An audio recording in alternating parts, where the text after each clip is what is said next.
Okey. Alright ya, terus baca lah. Uh, Okey. Jika kita sentiasa merasakan kehadiran Tuhan, nescaya kita tidak akan melakukan dosa.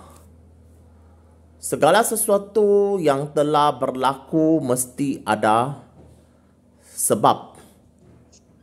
Saya tak perlu terang lah, you orang dah pengalaman you orang mesti mau tahu lah apa ni cakap ni. Membaca itu adalah ibadah. Buku suci menganjurkan kepada kita untuk berbuat baik kepada sesama manusia. Nafas adalah nikmat yang teragung yang telah diberikan oleh Tuhan kepada kita semua.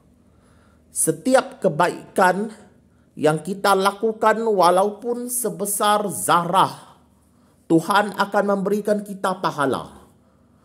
Amalan mengampuni kesalahan sesama kita adalah perintah Tuhan. Tetapi kita tidak dapat mengawal perasaan marah kita. Maafkanlah mereka sekiranya mereka telah bersedia untuk bertaubat. Tuhan tidak menggalakkan kita untuk mencari kesalahan sesiapa pun. Kita harus melakukan kebaikan dalam keadaan yang berterusan. Kita semua diwajibkan untuk melakukan segala sesuatu yang Tuhan perintahkan. Kita harus meninggalkan sesuatu yang Tuhan larang.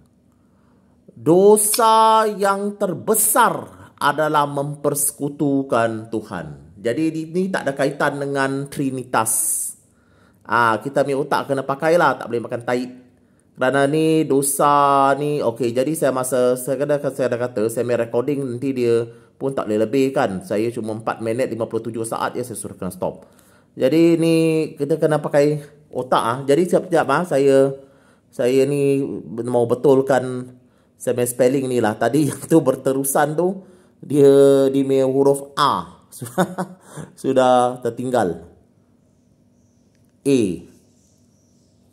Okey, tekan save dekat Facebook tu, baru betul. Dia sudah lari jauh. Tengok dia dah betul tak? Tapi kita dapat mengamalkan lah. Okey, tak apalah. Betul, dah betul. Yalah, kalau dia macam dia perkara mempersekutukan Tuhan ni, yang ni tak ada persekutu, dia macam shampoo tau. Shampoo dah kira dah jauh lah kita cerita kopi 3 in 1 tu lah. Dia ada kopi, dalam sudah ada gula halus tu sudah ada. Lepas tu susu dalam bentuk serbuk tu sudah ada. Jadi memang sama lah. It's only one only lah. Mana ada satu? It's only one. Dia pusing tu tetap satu juga tu. Jadi kalau macam untuk orang bodoh dia tu, dia kalau macam dia rohani, dia bodoh tau. Tapi kalau macam matematik, itu garisan lurus, tangent, kuadratik tu semua tu mereka boleh lah. Mereka boleh lah. Lepas tu kita kena tengok konteks jugalah. Kalau macam tadi dia katakan ni, nak saya cari ya. Okey, segala sesuatu yang telah berlaku mesti ada sebab. Macam kalau macam itu SRC punya case tu kan. Okey, dia 1MDB tu kan, dia ada dia punya lawyer dia. Okey, kalau cikgu saya cakap, kita tak boleh kata dia melakukan dosa kerana dia membela dia. Tak boleh. Ini mahkamah punya hal ni. Mahkamah punya hal.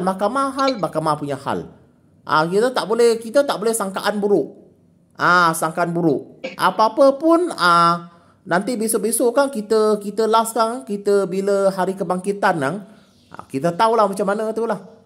Yang dunia punya hal. Kita jangan jadi gila katakan, oh ini dia buat ni sudah saya masa sudah 4 minit 49 saat. Kita jangan kata dia dosa ke apa. Itu lain. Asal ada sebab dia, kerana dia adalah lawyer. Amin.